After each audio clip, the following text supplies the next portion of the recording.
Peut-on améliorer ses performances sportives lorsqu'on écoute de la musique? Quelle est l'importance du sport dans la vie d'un DJ à renommée internationale? C'est ce dont on va parler aujourd'hui dans ce nouvel épisode de Jim's on the Move. Allez, c'est parti!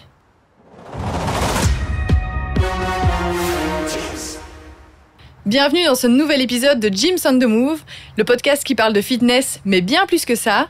Que vous soyez coureur, bodybuilder ou alors pratiquant du yoga, on sait qu'une bonne playlist dans les oreilles peut vraiment aider à booster la motivation et améliorer les performances sportives. Je suis ici avec deux invités, dont une invitée qui vient de Charleroi, qui est basée à Bruxelles et qui a une carrière internationale, une DJ vraiment de renommée. Je vous laisse le suspense. Bonjour à toi, MJ, ou Julie Morton, comment tu veux qu'on t'appelle? Vous pouvez m'appeler Julie. Et donc, tu vas nous dire dans un petit instant tout ce que tu as fait, parce que tu as fait vraiment des festivals super connus. Et j'ai aussi avec moi Malik Korati. Bonjour. Salut Elena, tu peux m'appeler Malik. Malik, eh ben parfait. Mais donc, ne laissons pas le suspense aller plus longtemps. Mais donc, tu es DJ vraiment à renommée internationale. Explique-nous, tu as joué où? Eh bien, j'ai joué un peu partout en Belgique, en Europe, différents pays, aussi au Mexique. Mm-hmm. Et donc, ça fait 6 ans que je travaille dans la musique en tant que DJ, mais aussi productrice. Donc, c'est-à-dire que je crée mes propres sons que vous pouvez écouter partout. Et voilà, en résumé, ce que je fais. Et donc, toi, t'es tombée dedans depuis que t'es petite ou tu dis ça fait 6 ans, mais t'as toujours aimé la musique. Tu faisais du sport en musique peut-être quand t'étais petite. Comment ça t'est venu cette passion? Oui, j'ai toujours écouté de la musique. Malheureusement, j'ai pas eu de formation musicale quand j'étais plus jeune, donc j'ai pas forcément joué dans l'instrument, etc. Mais ça a toujours fait partie de ma vie quotidiennement, en allant à l'école, les week-ends, les soirées avec les amis en étant plus jeune.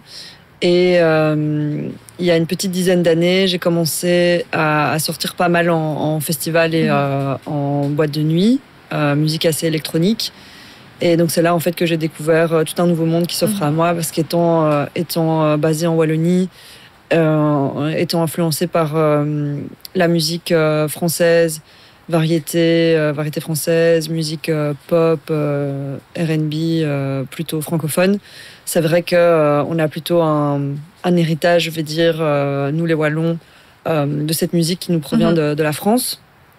Et en fait, pendant mon master, où là j'ai étudié à Bruxelles, à l'université, j'ai pu un peu m'immerser dans des soirées un peu plus underground, on va dire. Et j'ai commencé à écouter pas mal cette musique électronique qui nous vient un peu plus de la Hollande, de l'Allemagne, etc.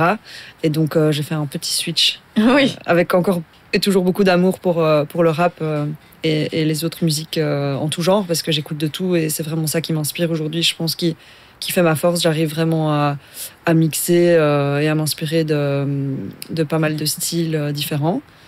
Mais donc voilà, ça a toujours été partie intégrante de ma vie, et aussi en faisant du sport. De toute façon, c'est la base, je pense. Oui. Quand t'es DJ, tu as pas mal d'influences, différents styles musicaux. Quand j'entends par exemple Laurent Garnier, qui est un gros DJ français, je crois qu'il a même un podcast où en fait il fait découvrir des musiques de différents styles. Et je pense que pour être un bon DJ, tu dois être ouvert à tout ça, quoi. Et donc toi, Malik, tu es créateur digital chez Jim's, et tu fais aussi de la musique, de ce que j'ai entendu. La musique, c'est un grand mot. Disons que je suis DJ par passion, surtout à côté d'MJ, que je connais bien. Ça fait toujours un peu, moi aussi je suis DJ. Non, mais en vrai, moi aussi je suis un peu tombé dans la musique électronique quand j'étais ado, et donc du coup j'ai très vite été attiré par ce milieu-là. Et donc j'ai commencé à apprendre à mixer avec un ami. Alors je me souviens, c'était mixer avec des vinyles, je comprenais rien du tout, c'était trop galère à mixer avec des vinyles. Puis après les CD sont arrivés, et bon là ça a été un peu plus facile, et de fil en aiguille j'ai continué à pratiquer ça pour le plaisir, parce que moi ça reste un plaisir, j'ai pas envie d'aller plus loin, contrairement à MJ qui s'est vraiment professionnalisé. Et d'ailleurs la petite anecdote, ce qui était un peu gênant pour moi, c'est qu'il y a pas longtemps on a un ami en commun qui faisait son anniversaire, et donc elle jouait pour le plaisir, mais je devais jouer juste après. Et donc, je savais MJ, qui avait déjà sa petite carrière derrière, qui mixait. Moi, je me dis, purée, si je dois mixer après elle et que je me foire, parce que je pense qu'on en reparlera, c'est un peu comme un sportif, si tu rates ton début, t'as l'impression qu'après, il n'y a rien qui va bien se passer. Et t'aurais dû faire la première partie. Tu vois, c'est souvent ça qu'ils font, les stars, la première partie, et puis le vrai DJ, quoi. Je pense que c'est la même. C'est le fait de savoir qu'elle joue ou elle va jouer, que tu dis, bon, elle va écouter ou elle va un peu écouter, tu te dis, bon, j'espère que ça va bien se passer, quoi. Et d'ailleurs, tous les deux, est-ce que vous êtes sportifs? Bien sûr. Oui, tous les deux. Mais quelle est l'importance du sport dans ta vie? Parce que j'imagine qu'il y a une vie très occupée à mixer, à aller en soirée, etc. Combien de fois par semaine tu fais du sport? En moyenne, entre 4 et 5 fois par semaine. Ok. Je travaille plutôt les week-ends. Donc la semaine, c'est plutôt studio et agencé, voilà, tout l'agenda, etc. Et donc c'est plutôt la semaine que j'ai du temps de faire du sport. Et tu vas faire quoi comme sport? Renforcement musculaire, cardio? Tu fais vraiment quelque chose de global, j'imagine, pour t'entretenir? Parce que quand on est DJ, on bouge beaucoup, on saute, on essaye de mettre l'ambiance, il faut avoir de l'énergie. Donc tu as des séances précises, muscu, cardio. Explique-nous un peu ta routine d'entraînement.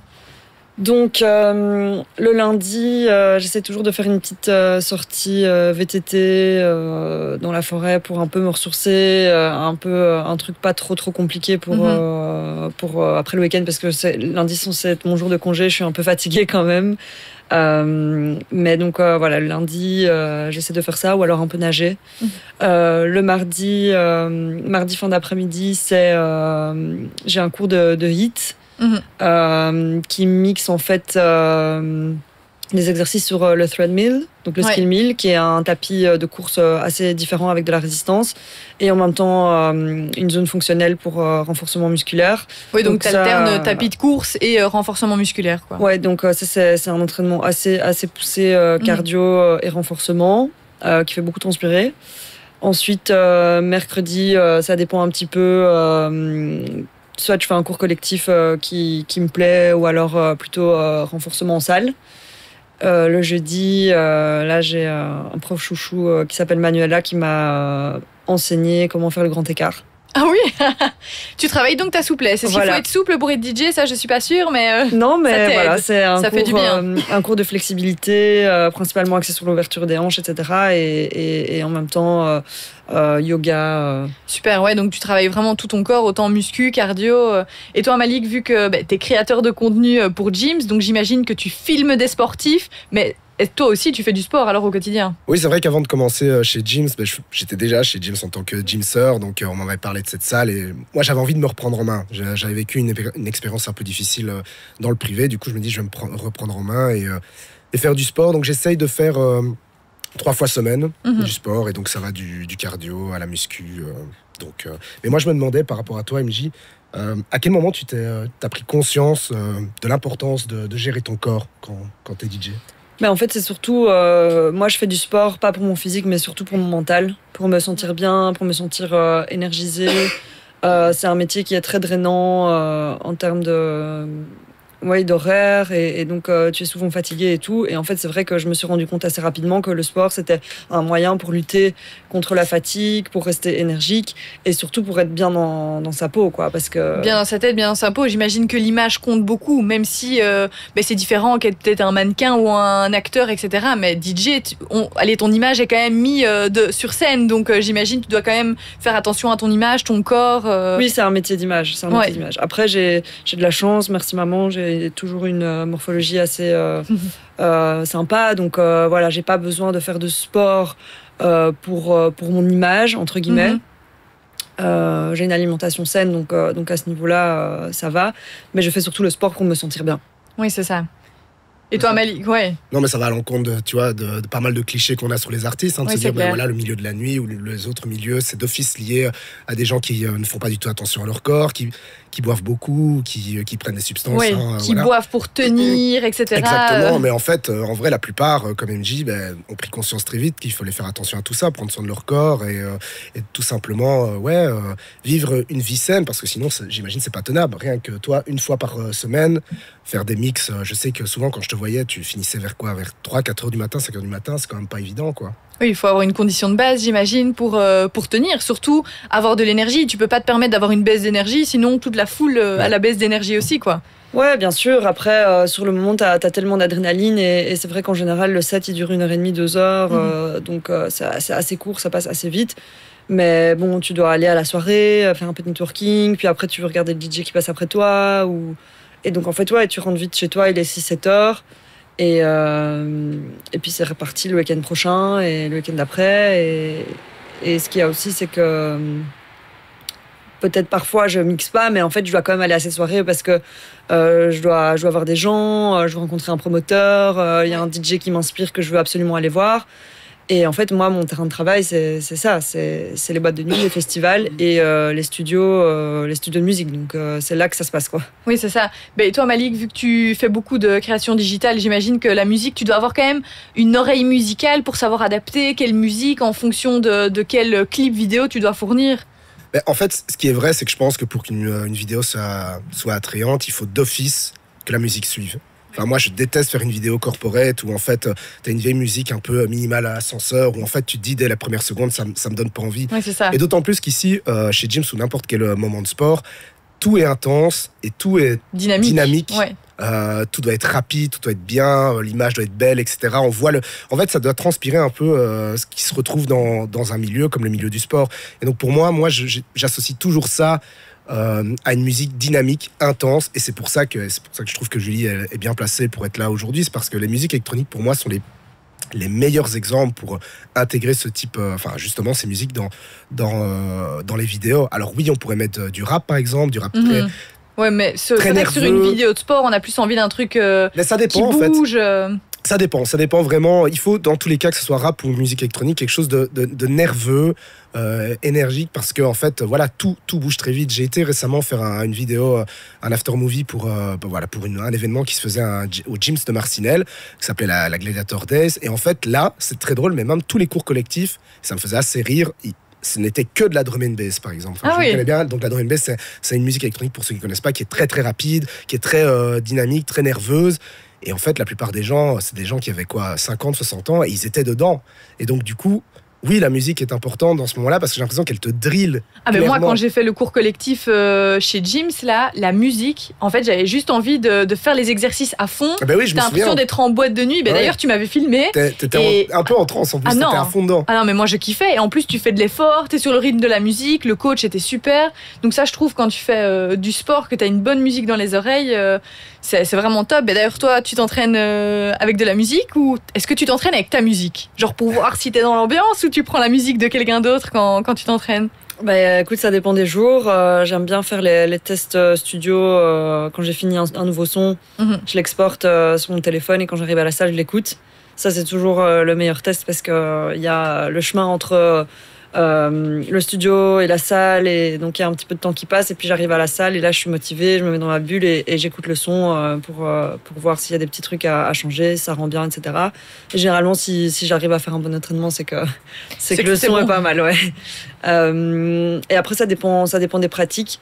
Quand je fais du vélo en forêt, j'écoute rien, j'ai vraiment envie de me reconnecter à la nature. C'est hyper important pour moi d'avoir pas de pollution dans les oreilles, que ce soit bruit, musique, etc.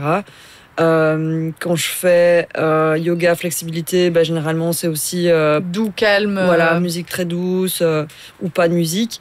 Et après, quand je fais du sport un peu plus intense, cardio, 3-4 fois par semaine, hein, du coup là il y a de la musique et j'écoute un petit peu de tout, généralement ce qu'il y a dans mes playlists récentes, et je me prends pas trop la tête. Mais c'est vrai qu'on associe la musique en fonction de ce qu'on va faire. Quand j'ai une séance de course à pied hyper intense, j'ai envie de mettre un son hyper dur, alors que quand je vais faire une séance endurance fondamentale cool, je vais plutôt mettre un long podcast ou une musique tranquille où je peux limite chanter, etc. Donc moi je suis sûre que ça peut vraiment booster les performances. En course à pied, ça a été prouvé que si tu mets des rythmes au pas de ta course à pied, en fait tu peux entre guillemets battre tes records parce que tu vas suivre le rythme. Je sais pas si tu es d'accord avec ça. Oui, non, moi ce que je voulais dire simplement, c'est que moi de toute façon, qu'importe le moment, je mets toujours de la musique électronique un peu énergique, parce que ça m'aide assez à me booster, à atteindre ce que je veux faire en fait. Et donc du coup, si je mets une musique, en fait ça va dépendre de mon humeur, mais en général si je me mets dans le sport, j'ai envie que ça soit bien fait, j'ai envie d'être motivé, etc. Et pour ça, j'ai envie d'avoir une musique comme si j'étais dans un club. Et un podcast. Danser. Parce qu'en fait, je pense que c'est plutôt propice aux runners. Tu vois, nous, quand on fait de la course à pied, parfois on court 2-3 heures. Et donc, moi, un podcast de 1 heure, 1 heure et demie, ça me fait déjà la moitié de ma course à pied. Et donc, le temps passe super vite, t'apprends plein de choses. Je sais pas si toi, tu écoutes parfois des podcasts en salle, ou c'est vraiment que musique? Des podcasts, mais plutôt quand je suis dans ma voiture ou quand j'écoute autre chose que le sport. Mais le sport, oui, quand je fais du sport, c'est vraiment musique et vous allez croire que je fais toujours la promotion de la musique électronique, mais je trouve que voilà, ça c'est un truc où en fait, d'ailleurs ça a été prouvé, la musique techno par exemple, elle a été construite sur les battements du cœur, donc c'est étroitement lié au corps, au mouvement du corps, etc. Et donc il y a un truc qui te prend quand tu es en train de faire ce sport, et voilà, même si tu te sens fatigué, tu continues en fait. Tu mets ta playlist et c'est parti, tu y vas. Mais je sais pas, t'écoutes quoi toi par exemple quand tu fais ton sport? Est-ce que tu varies comme Julie ou... Alors moi je varie vraiment totalement. Quand j'ai une séance même parfois très très intense où je sais que je vais être dans le rouge total, parfois je coupe même ma musique pour être vraiment concentrée sur moi, parce que d'entendre une musique parasite, j'ai l'impression que ça va pas dans le sport. Mais sinon à l'échauffement, d'office une musique qui va me mettre de bonne humeur, qui va me permettre de faire ma séance quoi. J'ai toujours mon casque sur les oreilles avant de commencer, ça c'est sûr. Et d'ailleurs j'avais une question pour toi MJ, quand tu n'écoutes pas de musique et que tu fais du sport, est-ce que ça t'inspire à faire des chansons? Donc tu vois, sans écouter de la musique, t'es sur ton vélo, est-ce que tu te dis je vais faire ce rythme-là, je vais faire cette chanson-là? Et je veux juste rajouter par rapport à ta question, par rapport aussi au EP que tu as sorti récemment où tu étais en tenue de basket, j'aimerais vraiment aussi comprendre, est-ce que c'est lié forcément, est-ce que tu avais l'idée du sport avec la musique que tu as sortie? Si tu peux nous expliquer ça, parce que j'étais assez intrigué aussi, je me dis tiens, pourquoi elle a choisi ce vêtement basket Ouais. Je suis pas forcément inspirée quand j'écoute pas de musique, mais moi je suis inspirée tout le temps, je pense, je suis une grande penseuse, donc parfois c'est un peu fatigant, mais j'ai beaucoup d'idées qui me viennent quand je suis sur mon tapis de yoga ou même quand j'écoute de la musique. Je peux faire plusieurs choses en même temps, je peux écouter de la musique et penser à autre chose, ou alors que ça m'inspire en effet, que ce soit par le sport ou par la musique que j'écoute. C'est des sources d'inspiration clairement. Et au mois de septembre, j'ai sorti un EP sur un label assez connu en Angleterre qui s'appelle Renaissance. Et cet EP, en fait, je l'ai appelé The Bounce parce que dans un des vocaux que j'ai choisi pour le son phare de l'EP, la personne qui chante, en fait, dit une espèce de phrase qu'on comprend pas très bien, tu peux l'interpréter de différentes façons. Moi je l'ai interprété qu'il disait The Bounce, et donc quand j'ai réfléchi à l'aspect marketing, comment j'allais annoncer la sortie, etc., The Bounce, ça m'a clairement fait penser à un rebond de balle de basket. Et donc en fait, je me suis lancée dans une campagne assez différente de ce que je fais d'habitude. J'ai été filmée sur un terrain de basket avec une tenue. J'ai fait des chaussettes personnalisées avec The Bounce écrit dessus.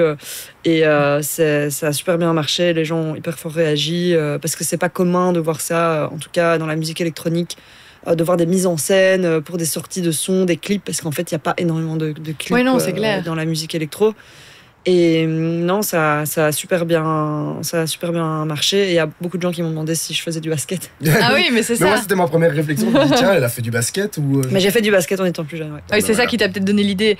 Et quand tu crées une musique, est-ce que tu te dis, ok, les gens doivent faire du sport dessus, doivent danser dessus? T'essaies quand même d'analyser plus loin en te disant, ok, non, ça, les gens, ils vont pas savoir se dépenser ou quoi? Ou c'est une deuxième phase? Tu crées ta musique et puis tu testes sur des gens Moi, je suis DJ principalement boîte de nuit, festival, donc c'est clair que moi je fais de la dance music. Donc je pense pas forcément si les gens vont faire du sport dessus, mais par contre je veux absolument que les gens dansent. Ouais. Et moi je produis des musiques pour pouvoir les jouer. Donc c'est vraiment mon workflow. Je suis en studio, je m'imagine avec la foule et voilà, je veux un drop qui est puissant, je veux une musique qui est énergique, dynamique, groovy. Et c'est pour ça que je fais le son, et c'est un son que je peux obligatoirement jouer dans mes sets, parce que c'est aujourd'hui vraiment ma principale source de musique qu'on joue, quoi. C'est mes sons, les sons des autres. Et donc en effet, le but c'est que les gens puissent danser dessus et dansent dessus, et si les gens ne dansent pas dessus, c'est que mon morceau n'est pas réussi. De toute façon, même si tu... t'as pas l'envie première de faire de la musique pour ceux qui font du sport, automatiquement, comme je le disais, tu parlais des... qui danse. Danser, c'est un sport. Hein. Oui. Déjà. Et tu parlais des playlists tout à l'heure, Elena. Il y a même un DJ set complet qu'on peut regarder sur les plateformes, etc. Moi, je trouve c'est ça aussi qui est chouette, c'est que tu es dans ton rythme de sport, donc il y a peu d'arrêts quand tu fais ton sport. Et donc, du coup, les DJ sets, par exemple, comme un DJ set MJ ou n'importe quel autre DJ qui fait un DJ set, il y a ce côté où, en fait, il n'y a pas d'interruption, toutes les musiques se sont calées, il y a une transition qui se fait sans arrêt, donc du coup, tu es constamment dans ton, dans ton mood. Ok, je pratique et en même temps, il y a cette musique qui s'enchaîne, etc. Mais surtout, tu as des playlists, si tu tapes sport motivation, Ouais. c'est que de la musique électro, hyper tonique, etc. Tu vas jamais avoir une petite chanson calme, douce, sauf si tu tapes playlist yoga, là ça va être beaucoup plus mou. Mais sinon, c'est toujours quelque chose d'hyper dynamique, quoi. Mais donc, petite question, ta musique préférée si tu dois t'entraîner? Ou ta playlist ou quoi, ça va être quoi? Oh, vous allez être surpris, la musique techno. Ah ouais, c'est ça, quoi. Non, mais... tu dis pas la musique d'MJ, tiens. Mais T'es moi, pas moi, corrompu, MJ, tiens. comme je la connais depuis un bout de temps, je sais quel type de musique elle joue. Et moi, j'aime beaucoup son style parce que c'est un espèce de minimal électro. Tu me dis, si je dis des conneries, MJ. Qui sort un peu de ce qu'on entend aujourd'hui dans les courants de musique électronique. C'est que maintenant, la musique techno est tellement populaire. On a un style de techno qui est très, très populaire, qui est très agressif. On parle de 140, 150 BPM. Donc, exactement comme tu disais, c'est des musiques très, très lourdes. Rythmé, pour ouais. le sport rythmé. Et elle a choisi le pas de revenir un peu dans une musique qui est dansante, mais qui est pas non plus ultra, ultra nerveuse. Je sais pas si... Ouais, j'ai bien fait la promotion. Ouais, c'est ça, quoi. Non, mais voilà, donc du coup, mon morceau préféré, c'est... je pourrais pas en citer un, mais ouais, je dirais un bon morceau techno d'aujourd'hui. Donc voilà. Et toi? Ah, moi, je serais pas dire comme ça. Mais je vais écouter, MJ, ce que tu fais comme ça. Ça va peut-être me motiver pour ma prochaine course, là, de courir à fond. Mais toi, t'écoutes surtout tes singles pour essayer de t'améliorer, ou tu vas écouter vraiment tout à fait autre chose pour plutôt t'inspirer et... Ouais, moi et je suis une penser à autre grosse chose. consommatrice de la musique, que ce soit de l'électronique, que ce soit autre chose. Et donc voilà, c'est clair que j'ai des morceaux phares, mais quand on parle de musique favorite, moi ça va revenir à bien avant que je commence à être DJ. Mais moi j'ai des coups de cœur sur des groupes comme Simply Red ou The Cure. Mhm. Ça c'est ma musique, quoi. C'est ça. mes musiques préférées. Michael Jackson. Après, c'est pas forcément les musiques sur lesquelles je vais faire du sport, mais c'est ce genre de musique qui me procure vraiment des émotions beaucoup plus intenses que ce que je fais aujourd'hui, par exemple. Et quand tu vas faire du yoga, tu vas plutôt mettre une musique cool. Je pense quand même que la musique peut influencer le rythme cardiaque, quoi qu'il en soit. Moi, je pense, de toute façon, il y a une musique inconnue qui s'appelle Music is the answer to our problems. Ouais. Donc, la musique est une réponse à nos problèmes. Je crois vraiment que... Et c'est très intéressant parce que durant le Covid, je pense qu'on a minimisé l'importance de la culture et de la musique au moment où, en fait, les gens se sentaient mal, les gens avaient besoin de quelque chose. Et qu'en fait, on se rend compte, tu vas n'importe où, tu vas dans une salle de sport, tu vas dans un métro, tu vas, je sais pas moi, au boulot, ou même avant de commencer effectivement ton travail, toute personne a soit des écouteurs ou écoute de la musique d'une certaine manière. Donc elle est tellement importante dans nos vies, elle rythme nos vies et elle donne des réponses à certaines choses. Ça me fait rire ce que tu dis parce que j'arrive au boulot, j'ai mon baffle, ma tablette et les kinés peuvent mettre leur musique. J'arrive, je mets la playlist, je sais savoir quel kiné est venu la veille parce que ça va être une musique, il y en a un, il adore les années 80, je dis ok, ça c'est Henri. Un autre, il va écouter des musiques Avicii, DJ à fond. Je dis ah ben ça c'est Nathan qui était là hier. Et donc en fait, à chaque fois, chacun arrive dans la salle, met sa playlist en fonction de son humeur et on peut repérer, mon frère c'est les musiques latino quoi. Donc tu sais que c'est lui qui est venu, mais c'est drôle et en fait c'est vrai que c'est le premier réflexe, tu rentres dans la salle, tu mets la musique et puis c'est parti quoi, ta journée commence. Et en plus, tu parlais d'Avicii pour revenir un peu sur le point où tu demandais effectivement comment MJ entretient son body par rapport à cette vie, parce qu'il faut quand même le rappeler, parce que moi qui ai l'œil extérieur, ce sont des personnes quand même, pendant qu'elles font leur set, elles ont des baffles qui sont énormes, qui leur rendent, où le son traverse leurs oreilles, même si je sais que vous savez gérer votre son, mais c'est quand même, voilà, pendant 1h, 1h30, 2h, t'es dans du bruit, c'est le noir, et si tu enchaînes ça chaque semaine, Avicii par exemple, il a craqué, on le sait tous, et je pense que il y en a, ça existe dans le milieu de la musique, qui ne font pas attention à eux et qui partent dans les dérives, et on sait comment ça se termine. Et c'est pour ça que je le reprécise, la plupart des DJ savent ce qu'ils font et ne sont pas, comme on pourrait le dire, des gens qui en fait consomment à fond l'alcool ou autre chose dans des soirées et en fait sont juste des pochards entre guillemets. Mais c'est ça. Toi, tu t'es dit, non, je vais. Est-ce que tu t'es dit, ok, là, je stresse, je vais boire un petit verre pour me détendre, ou justement, je stresse, je dois être focus, faut pas que je bois une boute d'alcool, quoi. Mais est-ce que vous buvez au travail? Ah non, pas du tout. Ouais, voilà. Non, moi jamais. Moi tout le temps. C'est quoi. Mais tu vois, il y en a qui pourraient se dire, comme Avicii, je pense que c'est pour ça qu'il a commencé à boire, donc le DJ super connu, c'est parce qu'il stressait avant de jouer, et donc c'est pour ça que maintenant on associe un peu ça, parce qu'un des DJ super connus buvait énormément. Toi, j'imagine que c'est un truc que tu dois souvent entendre, non? Non, mais déjà, je pense dans le cas d'Avicii et de beaucoup de personnes, en fait, le fait de boire de l'alcool à outrance ou en excès, ça révèle un mal-être. Oui. Et le fait de stresser devant les platines, c'est pas un mal-être. Ouais. Donc voilà, moi je connais bien l'histoire d'Avicii.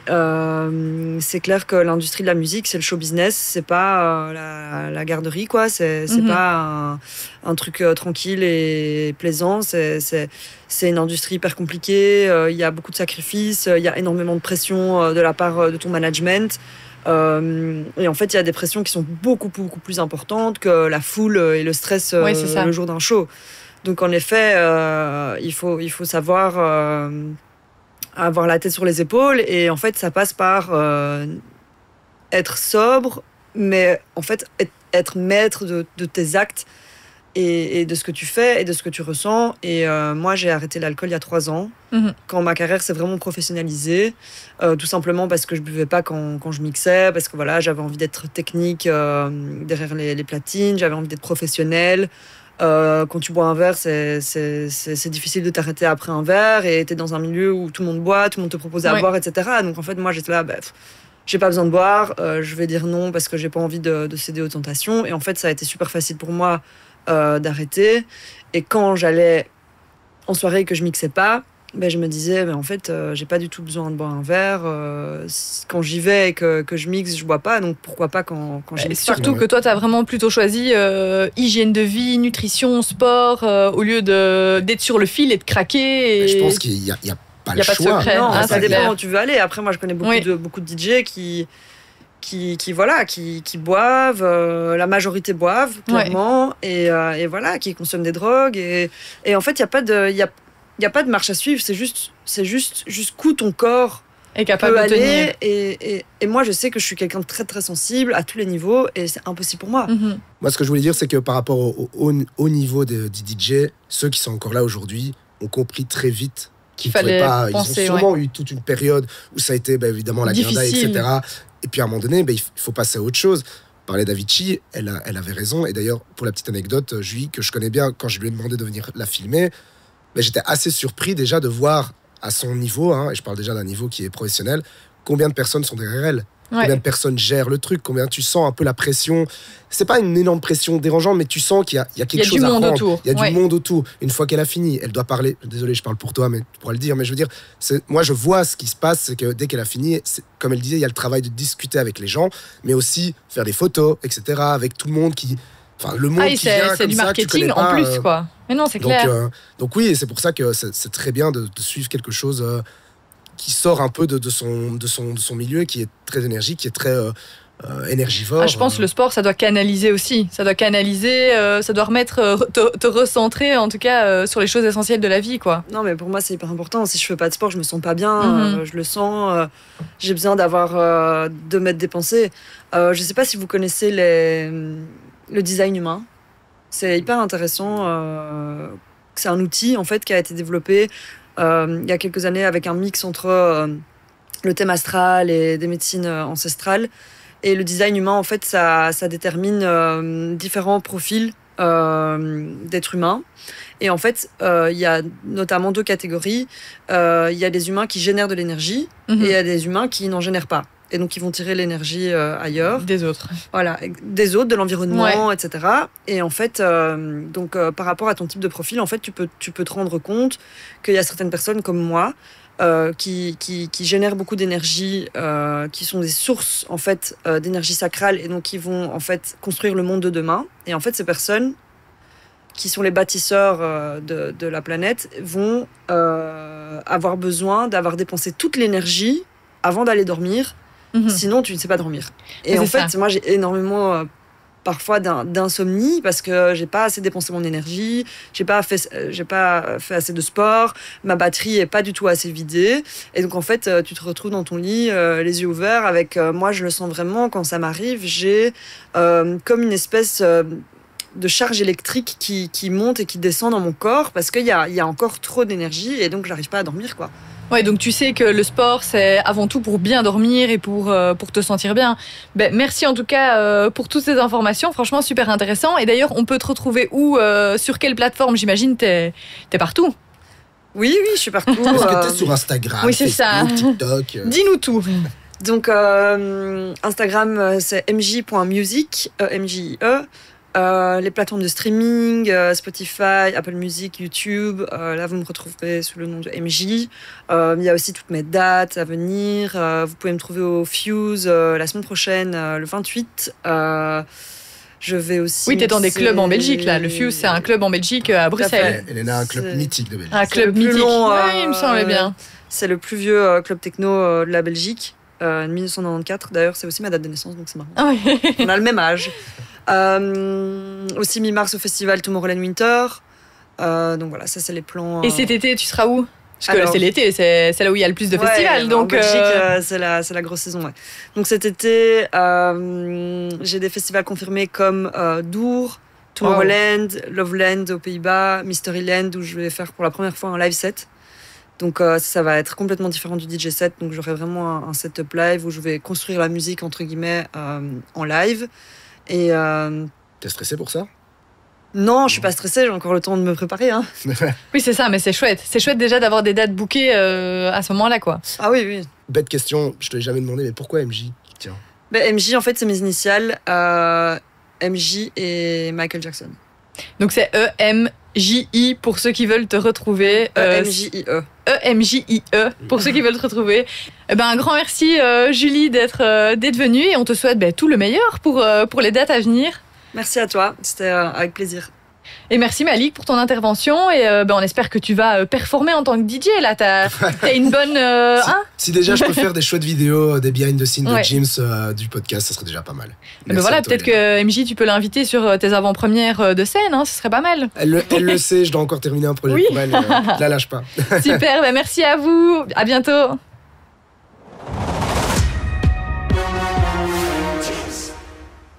Chers auditeurs, merci beaucoup d'avoir écouté le podcast jusqu'au bout et n'hésitez pas à nous suivre, à vous abonner sur Apple Podcasts, sur Spotify et aussi sur YouTube. Abonnez-vous à l'Instagram Jims Belgium pour avoir toutes les coulisses de l'émission. Un grand merci d'être de plus en plus nombreux à nous suivre et à très vite.